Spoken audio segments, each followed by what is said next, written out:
So this is the wrap-up for the live market open for Friday, April 1st, April Fools. We've seen some kind of change in markets. Figures, have been positive, but after some profit-taking end of quarter, end of fiscal year in Japan, we're seeing some negativity in Japanese stocks with the Nikkei falling, and also some profit-taking. So the mood is not so good ahead of the NFP. Yesterday figures, it was a mixed bag. German unemployment was a small miss, but then the Eurozone CPI came out as expected. In the UK, GDP beat expectations. It was good for a short time, but then analysts digested the current account deficit, and they become worried about Britain, especially with the Brexit fears. Jobless claims in the US were not enough to impact NFP expectations. Canadian GDP beat with double the growth expected, but this was also, it sent dollar CAD to new lows, but the worsening market mood changed the atmosphere. Similar thing with the Aussie.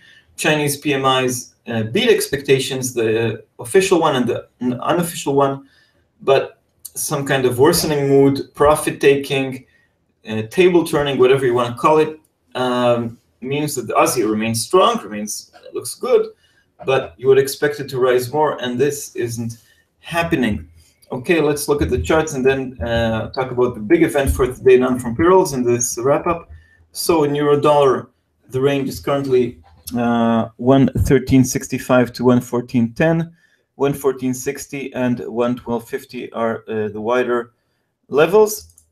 Pound dollar, sliding as we speak. Perhaps things are moving and negativity is taking hold. 143.65 is still some kind of resistance, followed by 144.40, 142.80, and 142.40 are support lines. Dollar yen, 112.20 is no longer serious support.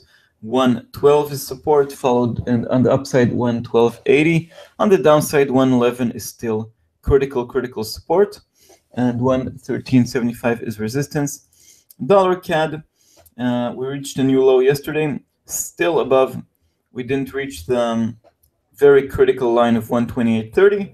Currently above 130, battling the round number, settling above it. Still a good separator of ranges. 130.80, 131.70 are lines of resistance. Aussie dollar, now the previous resistance line here at 76.80, but I would say 76.40 to 77.25 is the current range. On the upside, we have, uncharted territory. Territory unseen for quite some time. Maybe 78 would be the next line of resistance. Support at 76 more to the downside. And Kiwi dollar, last but not least, still holding on to high ground. 68.80 to 69.80 are levels to watch. And now, even before the NFP, we have quite a few figures. So we had new Eurozone manufacturing PMIs, small misses so far, but nothing to really hurt the euro. UK manufacturing PMI at 8:30 GMT, expecting slightly stronger growth in this, very weak growth in this manufacturing sector. Eurozone unemployment rate at 9. Non-farm payrolls, and then we'll talk about other events we'll have later today. Basically, the main story in the United States, more work, no pay. Job gains are expected to remain stable, solid, around 200,000, but thanks to a comment here by Chris, maybe we should expect less this time because of a seasonal pattern in March, in which the NFP comes worse than expected. Anyway, for me, the focus, and I think for everybody, is wages. Last time was a big disappointment, and it hurt the US dollar. This time, expectations are for okay growth in month over month, 0.2. 2.2 was the last level. I would say 2.5 or higher is great news. 2% or lower is bad news. 2.2 is sort of disappointing, but as expected. Wages are important for the Fed. Inflation, they're the basis for core inflation. Other figures, the unemployment rate is expected to remain unchanged at 4.9 with the same participation rate of 62.7. Improvements in the participation rate and the employment to population ratio and the real unemployment rate will always be welcome. Remember, but wages take center stage.